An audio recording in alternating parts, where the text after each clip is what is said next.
ഇനി ഭയങ്കര രസകരമായിട്ടുള്ള കുറേ കാര്യങ്ങൾ ഇവിടെ നടന്നുകൊണ്ടിരിക്കുക. ഞാനത് പറയാം.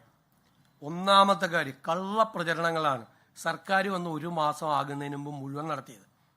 വൈസ് ചാൻസലർമാർ RSS പരിപാടിയിൽ പങ്കെടുത്തപ്പോൾ അതിനെ ശക്തമായി വിമർശിച്ചു. ഞാൻ വിമർശിച്ചു. തെറ്റാണ്. വൈസ് ചാൻസലർമാരുടെ പദവിക്ക് ചേർന്നതല്ല. സംഘപരിവാറിൻ്റെ ഒരു പ്രധാനപ്പെട്ട സംഘടനയുടെ പരിപാടിയിൽ പോയി പങ്കെടുത്ത് ഞാൻ വിമർശിച്ചു. വിമർശനം മാത്രം പോരാ എന്ന് പറഞ്ഞ് പ്രതിപക്ഷ നേതാവ് പത്രസമ്മേളനം നടത്തി.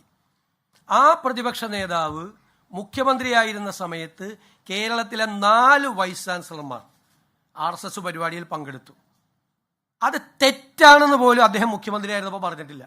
തെറ്റാണെന്ന് പറഞ്ഞിട്ടില്ല. നിങ്ങളൊന്ന് ആലോചിച്ച് നോക്കിയേ.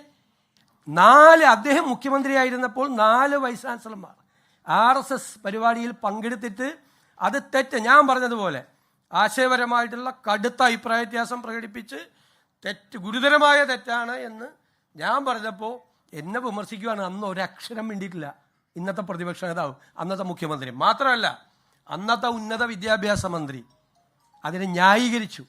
ഒരു പരിപാടിയിൽ വൈസ് ചാൻസലർമാർ പോകുന്നതിൽ തെറ്റില്ല എന്ന് പറഞ്ഞു. അതിലൊരു വൈസ് ചാൻസലർ CPM അനുഭാവിയായിട്ടുള്ള ഒരാളായിരുന്നു. CPM സംഘടനയുടെ നേതാവായിരുന്ന ഒരാൾ ആ വൈസ് ചാൻസലർമാരുടെ കൂട്ടത്തിലുണ്ടായിരുന്നു RSS പരിപാടിയിൽ പങ്കെടുത്തത്. അതിനെ വിമർശിച്ചില്ല എന്നും മാത്രമല്ല അതിനെ ന്യായീകരിക്കുക, ഒരു തെറ്റുമില്ല എന്ന് ഉന്നത വിദ്യാഭ്യാസ മന്ത്രി പറഞ്ഞു. ഇത്ര പെട്ടെന്ന് ഒന്നും മറന്നുപോകരുത്. എന്നിട്ട് ഞങ്ങൾക്കെതിരായിട്ട് വ്യാപകമായ പ്രചരണം, വൈസ് ചാൻസലർമാർക്കെതിരായിട്ട് നടപടിയെടുക്കാൻ എന്താണ് ഗവൺമെന്റിന്റെ അധികാരം നമുക്കറിയാലോ. അതൊക്കെ നമുക്ക് ചർച്ച ചെയ്യും. നിയമങ്ങൾ കൊണ്ടുവരണം മന്ന എന്തെല്ലാം കള്ളപ്രചരണം നടക്കുന്നത്. ഇതൊരു കള്ളപ്രചരണം. രണ്ടാമത്തത് എന്താണ്, തൂഫാൻ പരിപാടിക്ക് നേതൃത്വം കൊടുക്കുന്ന ആഭ്യന്തരമന്ത്രിയുടെ സ്റ്റാഫിൽ വീട്ടിൽ നിന്ന് കഞ്ചാവ് പിടിച്ച ഒരാളെ സ്റ്റാഫാക്കി. പച്ചക്കള്ളല്ലേ പ്രചരിപ്പിച്ചത്. അങ്ങനത്തെ ഒരാളെ സ്റ്റാഫിനെ വെച്ചിട്ടില്ല. ഇപ്പോഴും വെച്ചിട്ടില്ല, അതിനു മുമ്പും വെച്ചിട്ടില്ല, ഒരു സമയത്തും വെച്ചിട്ടില്ല. ഞാനും ആഭ്യന്തരമന്ത്രിയും കൂടി ഇരുന്ന് ചിരിക്കുക. കാരണം അദ്ദേഹം തരുന്ന പ്രപ്പോസൽ ഞാൻ അപ്രൂവ് ചെയ്ത് കൊടുത്തിട്ടാണ് അദ്ദേഹത്തിൻ്റെ സ്റ്റാഫ് വന്നത്. അങ്ങനെ ഒരു പ്രപ്പോസൽ അദ്ദേഹം തന്നിട്ടുമില്ല, ഞങ്ങൾ അപ്രൂവ് ചെയ്തിട്ടില്ല. ഇല്ലാത്ത കഥ. മനസ്സിലാക്കിക്കണം. ഇതൊന്നും അല്ല. എന്നിട്ട് കുറെ മാധ്യമങ്ങൾ അത് ഏറ്റുപിടിക്കുക. മനസ്സിലായില്ലേ?